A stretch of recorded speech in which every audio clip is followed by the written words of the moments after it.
As young kids, we are taught that Thomas Edison created the light bulb. We were told he was a genius inventor who created things like the phonograph. But was it all a lie? Was Edison a genius or a fraud? Follow me down the rabbit hole to find out.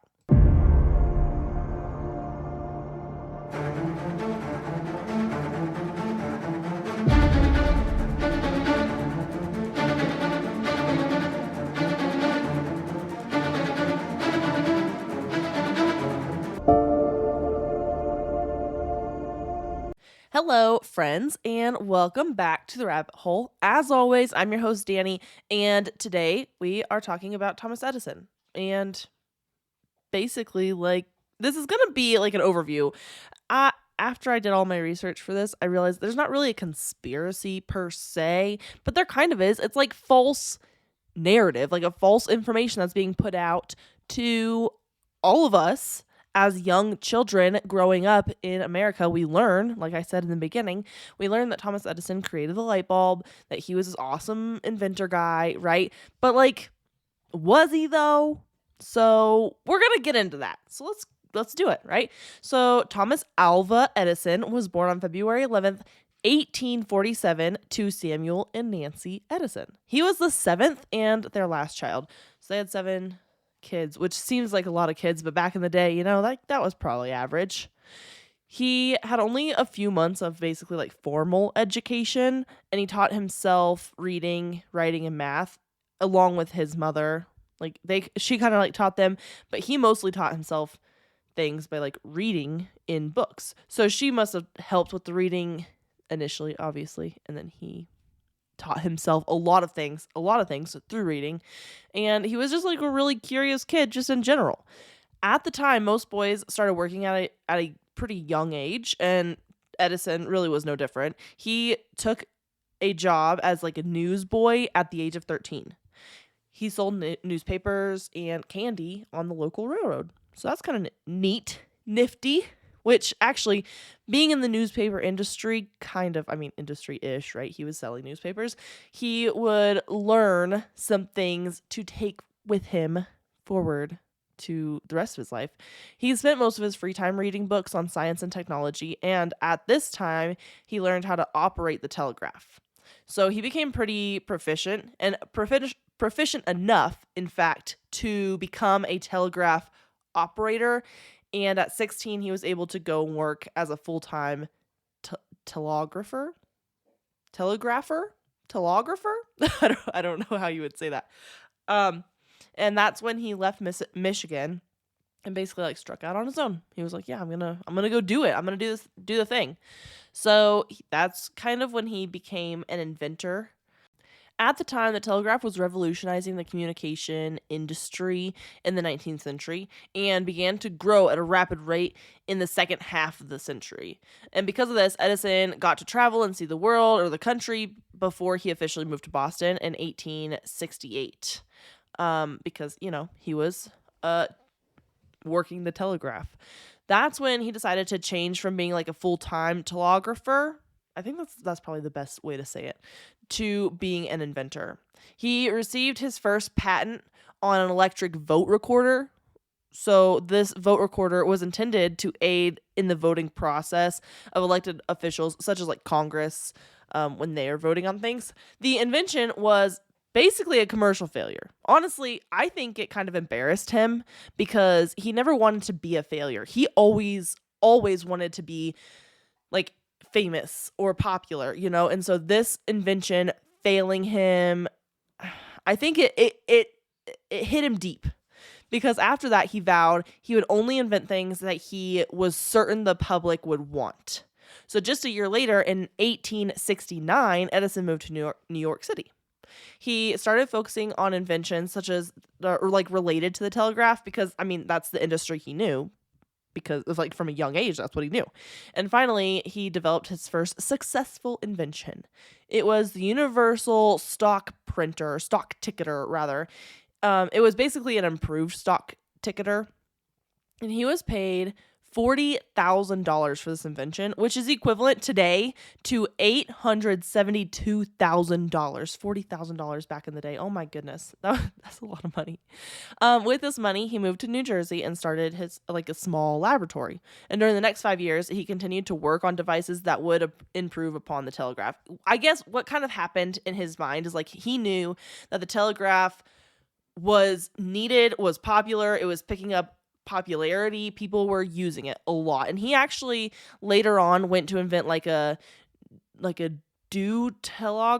telegraph, and a quadro telegraph, which basically one would send two telegraphs at the exact same time, and the other, the quadro telegraph, would send 4 telegraphs simultaneously. So you didn't have to just send one, you could send 4. And that was really revolutionizing, and people loved it. It was great.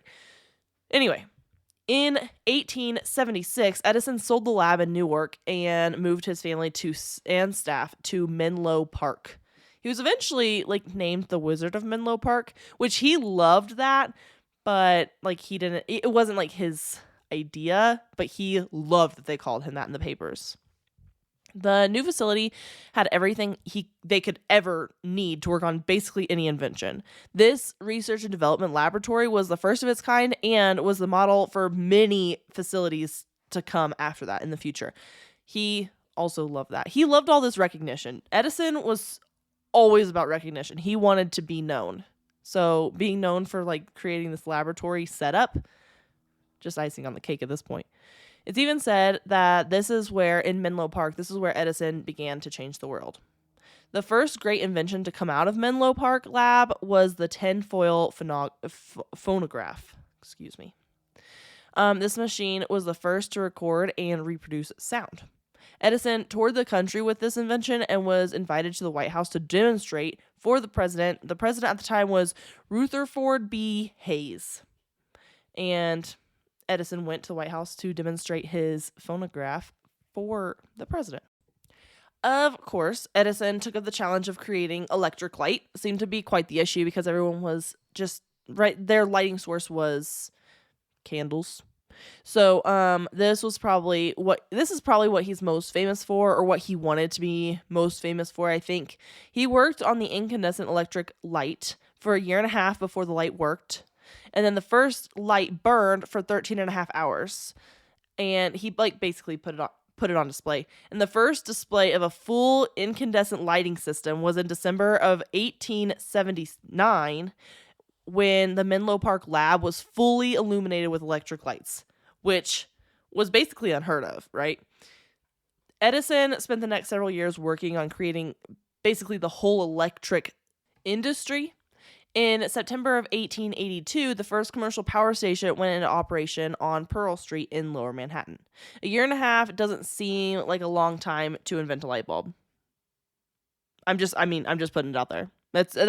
Only a year and a half, that's it, to invent a light bulb that nobody has invented before. Well, that's because somebody did invent it before. Edison did not invent the light bulb. A British inventor named Joseph Swan invented the light bulb. And I know, you're going to fact check me on this, because a lot of people do believe that Tesla actually created the light bulb. I don't know where that fact kind of got misconstrued along the way. Tesla didn't invent the light bulb. Tesla was all about AC power versus DC power. Joseph Swan, a British inventor, invented the light bulb. And Edison basically took the original invention and improved upon it, which was the year and a half he was working on it. He was just making it a little bit better, and then called it his own invention and patented it in America. Well, he secured the American patent for the improvements he made on the invention. He even began a marketing campaign that stated that he was the real inventor of the light bulb. And we are taught still to this day that Thomas Edison, I don't know, I guess I don't know what they're teaching today in history class, but when I was still in school, they taught me that Thomas Edison created the light bulb, because in England, the original inventor, Joseph Swan, had made the improvements for the light basically a year before Edison had. So Joseph Swan had this original idea. He kind of wrote it all down, and Edison took that very original idea and improved upon it, but Joseph Swan had already improved upon it as well in Britain. Did you know that over 40% of Americans have a hard time swallowing pills? So when it's time to take your vitamins, large capsules and pills are out of the question. We know that gummy vitamins exist, but they're full of sugar, they get stuck in your teeth, and they only contain a fraction of the nutrients you need. Luckily, Easy Melts has discovered the ultimate vitamin sweet spot. Vitamins that melt in your mouth, taste like a treat, and are packed with nutrients ready for absorption, all without an ounce of sugar. For a limited time, Easy Melts is giving listeners a free 3-month supply of vitamin D3 with their first purchase. To claim your free D3 vitamins, visit try.easymelts.com/spring24. That's melts.com/spring24. Say goodbye to the old way of taking your vitamins and say hello to the easy way. Menopausal and perimenopausal women, listen up. It's time to take control of your health and comfort, and Winona is here to help. Winona is a telemedicine company for menopause care who believes that your symptoms are real, important, and deserve to be taken seriously. And for many women, this starts with hormone replacement therapy. Winona's HRT is made with plant-based, bioidentical hormones rather than synthetic ones, so it better aligns with your body to offer relief from hot flashes, weight gain, and other uncomfortable symptoms. 80% of women who use Winona find relief within just 90 days. So, what are you waiting for? Get started today. Visit buywinona.com today to start your free visit.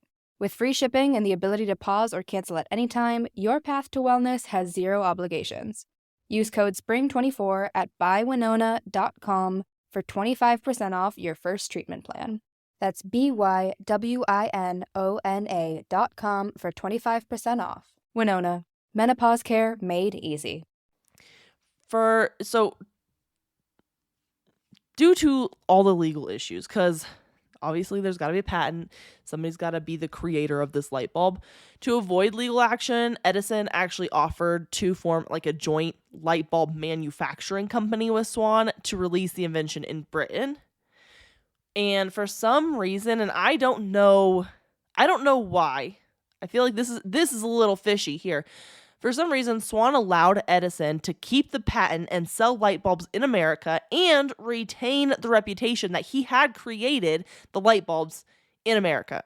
So Swan never corrected what was being sold to the American people. Basically, that Edison created the light bulb, and Edison did still hold the patent in America, and he sold and he owned all the rights to everything in America. He just honestly, I don't know how this worked at all, because Edison had like a joint company with Swan. So Edison was getting money on both sides of this. I feel like Swan got the shit into this stick.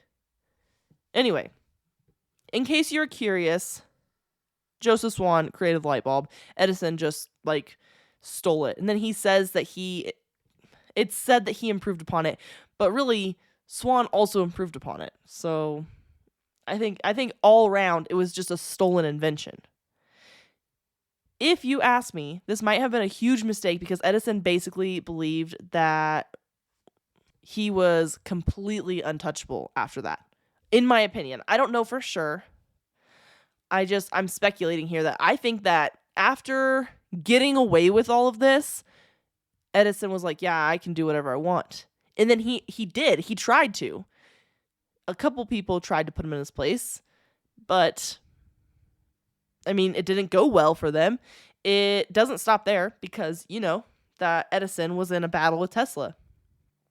Because I told you Tesla was going to come into it. When Tesla arrived in America, he went to Edison for his first job. Edison was popular at this point. Edison works the newspapers, and we're going to get into that a little bit later, but he was super popular at this point. So Tesla went there because he has all these great ideas. He wants to work for this famous inventor. Edison was one of the most famous inventors at the time, so of course Tesla wanted to learn from him. And Edison had already quote unquote created the light bulb by this time and was working on the power grid. He wanted to use DC power at the power stations. His initial idea was to basically have a power plant every couple of blocks and send power out that way, which makes sense if you're using DC power because DC power loses voltage quickly over a short distance of over just a short distance. A little bit of the the difference between AC and DC power, I'm going to get into this a little bit, is that like basically DC power goes in one direction constantly, whereas AC power swaps direction. So it'll go left and then it'll go right, and then it'll go left and then it'll go right. And it kind of like it loses less voltage doing that, whereas DC power going just one direction continuously loses a lot of power. As well, when you like touch DC power, it kind of like pulls you in and holds you there, whereas AC power, when you touch it, it like throws you off of it. So to have DC power in a household is actually more dangerous than having AC power. This is what we know now. Edison and Tesla, I don't know how much they knew then. I don't know. This is what we know about AC and DC power right now. And this is like dummy style. There's probably some electrician that listens to me and is like, there's more to it. I'm sure there is. I had to ask my husband because my husband is a handyman and he does all kinds of different things, right? I needed some education. If you're an electrician, shoot me a message and correct me. That's totally fine. The point that Edison was trying to get at with this electric grid was to make electric lights safe and convenient. So like basically allow electric lights to be in every home and also make them safe for every home. And so DC power probably wasn't going to do that. It's like a little bit more dangerous. But also DC power is much simpler and like was invented by Edison. So that it makes sense why he would want to use DC power. Well, the DC power generators broke down a lot. So Edison took the problem to Tesla. He's like, I got this new guy. He's working for me. Let me just like give him this task. Fix these generators.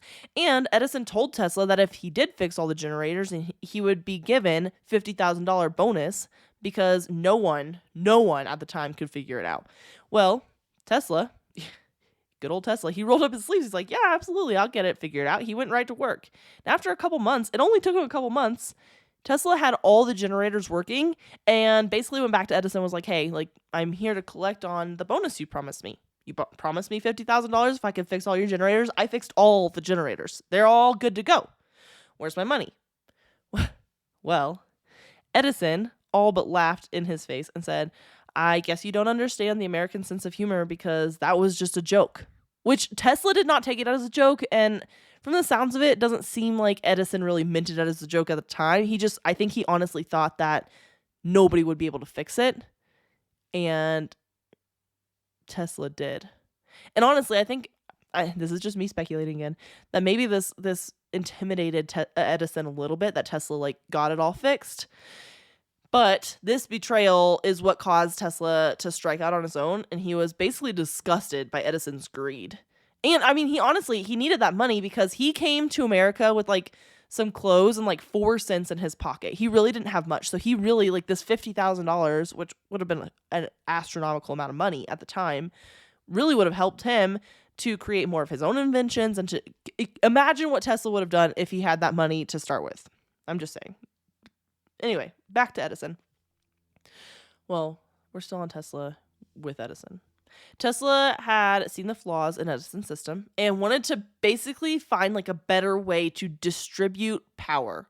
And he always thought that AC power was a better power source and the loss over the distance was way less, like I said earlier, and it was the safer option. Well, George Westinghouse funded Tesla and the AC power that he loved. So basically a battle began between Edison and Tesla. See, Edison had the pockets of JP Morgan and the likes, so Tesla had no chance of getting funding from any of like the banks, the funding people. So he needed a private funding from Westinghouse, which worked out because Westinghouse wanted to, it seems like from my research that Westinghouse didn't really like Edison. They knew what was at stake here. The person that created the better power option got to light the world. So whether it be Edison or Tesla, somebody was going to be able to light the world. Westinghouse actually won the contract for the first World's Fair to be lit by electricity using Tesla's patents. So everyone thought that Edison would win the contract, but he didn't. And so Tesla got to power the first World's Fair that was lit by electric lights. Of course, this pissed Edison off. So he went back from the fair. He launched one of the most brutal smear campaigns to be seen at the time. The campaign was to try to convince the public that AC power was dangerous. So he had his people take to the streets of New York, electrocuting dogs, and even at one point electrocuted an elephant to prove how dangerous AC power was.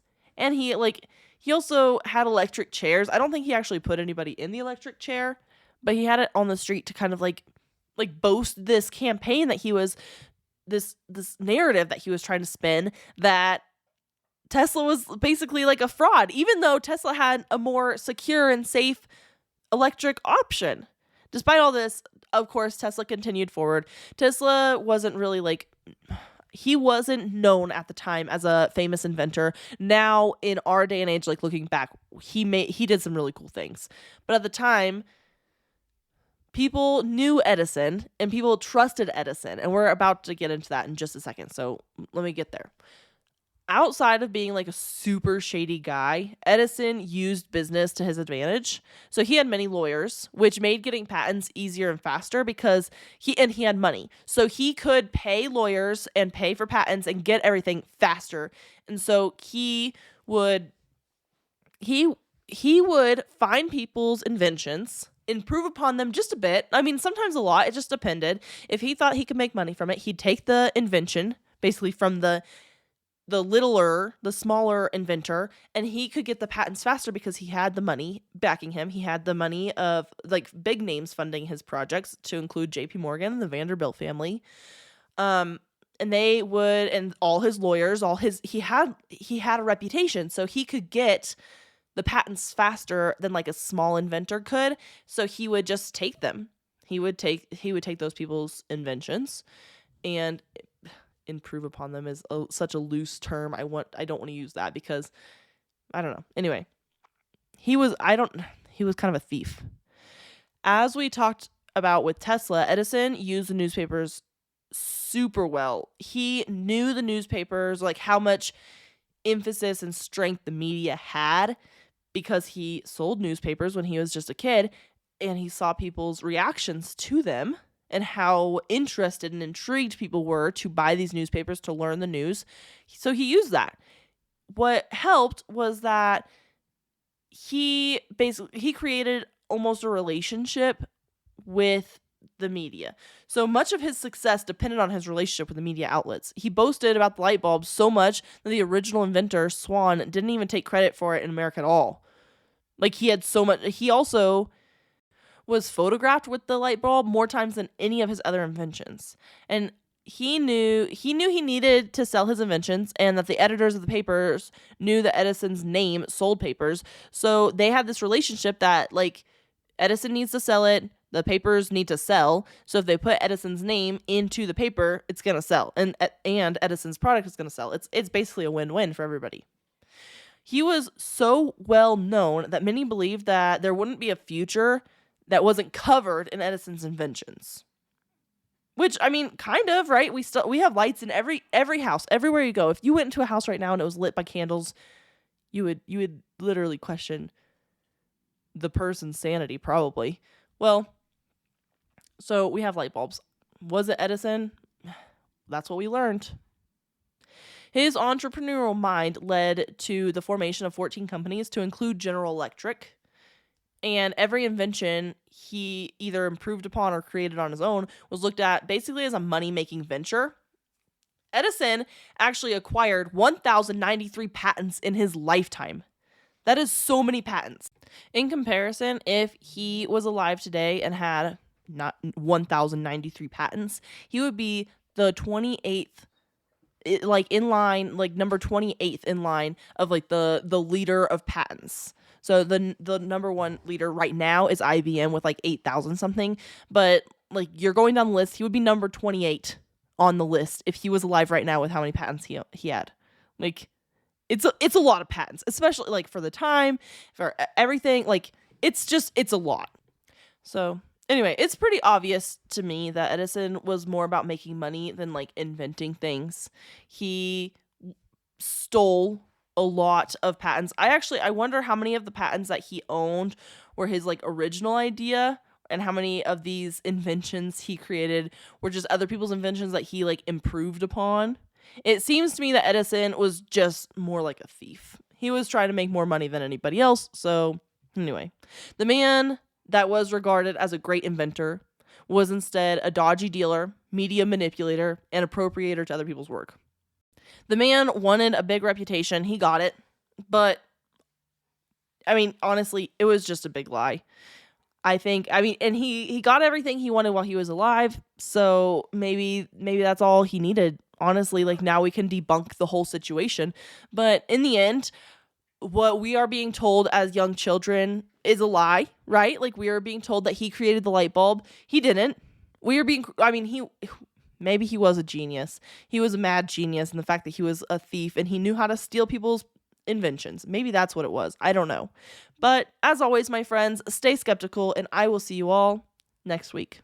The Rabbit Hole is an independent podcast with everything you hear done by me, Dani Mercy. We thrive on listeners like you. If you like what you're hearing, please leave us a rating or review wherever you are listening.